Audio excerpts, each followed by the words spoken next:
The newly announced Even If Tempest, that is exclusive on the Switch, has caused quite a stir as it will be fully voiced, a full price game, so probably a full length game, and the expectations are really high if it can deliver on this high quality promise. Raging flames sear her flesh, as scolding laughter weighs her down as a lead. Her last moments are as she lived, bereft of love, void of hope, and overflowing with despair. The witch whispers to the girl steeped in regret, "Don't you want a second chance?" The witch bestows upon her the power of fatal rewind, and her charred life is returned to a pure white, a blank slate. This time I will transform into the ideal version of myself. With this oath branded into her heart, she returns to life. Yet, this resolve will only lead to further misfortune. The curtain rises of the carnival, and this witch trial shall herald the end. I refuse to accept this as my happy ending. The story seems to scream despair and hopelessness. I don't think it will be as severe as in True No Wish, but they're definitely trying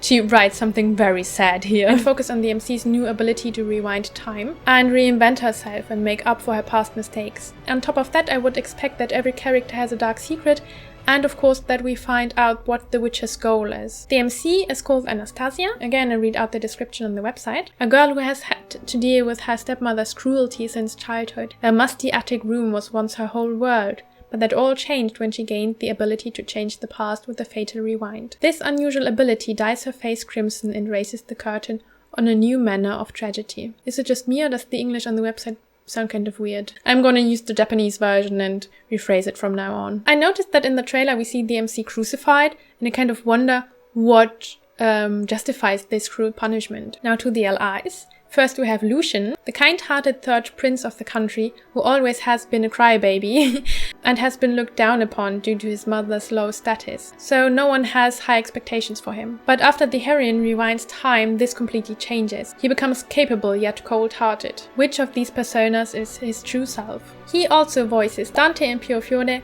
and Chadaku in the upcoming Tengoku Struggle.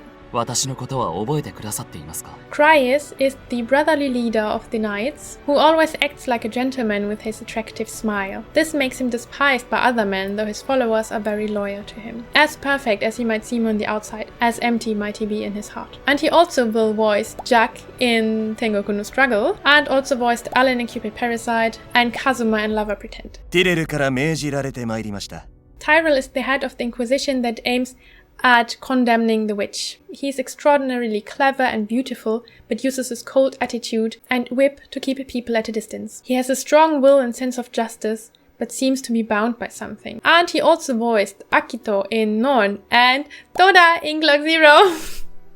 And I'm super excited that this voice actor gets another role because he deserves better roles than Kashka in Sunday no Palika. 歴代一優秀な異端審問官 Tyrellアイリスターは私のことですよ。 Not much is known about the wandering and loitering Zen. He is strong-built and quite unfriendly, thus seeming intimidating. It is even unclear whether he's friend or foe, and in order to find out, the MC will have to reveal his true identity. And he also voiced Zoda in Busterfellows. 最初で最後のハッピーエンドだ。 For me, only Tyrell and Zen seem interesting. Tyrell because of the voice actor, and Zen because of the characterization, because the other two seem a bit too nice, I don't know, and I don't know what to expect of them. The Witch of Ruin is officially no LI, but he just has to. He is the one that gives the MC the second chance, with the power to rewind time, and poses these witch trials, whatever those might be. He has a sadistic character, enjoying bringing conflicts, doubts, and despair to the humans. He's crazy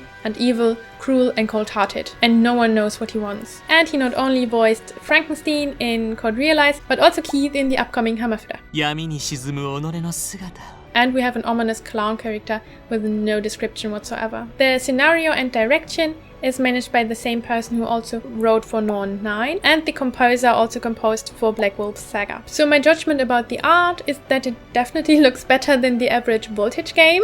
Just personally, it isn't very much to my liking. Similarly to like my gripes for Hermaphrodite, the art style looks a bit too clean and simple for me, but that's just my very personal opinion. But I definitely like the design of the sprites. Something that came up during my research concerning the localization, the website seems worse than machine translated and even had some typos. I don't want to jump to conclusions here.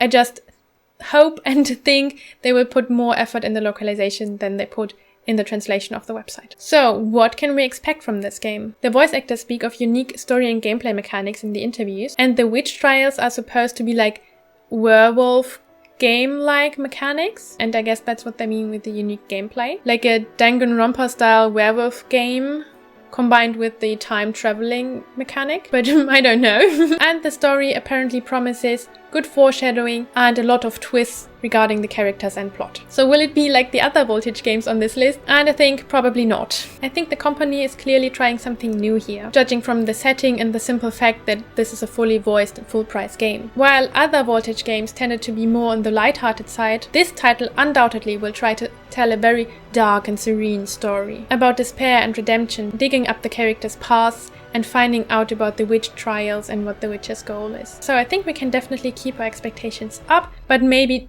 take into consideration that Voltage hasn't made such a big title so far, so we shouldn't judge it too harshly, but I think we can definitely expect something new here. And especially the gameplay mechanics seem super interesting, and I think dark settings also appeal to a lot of people, and like finding out the character's secrets. So yeah, I'm really excited to see where this is going. And if you want to know where my channel is going, consider to like and subscribe to support and not miss another video. See you then, bye!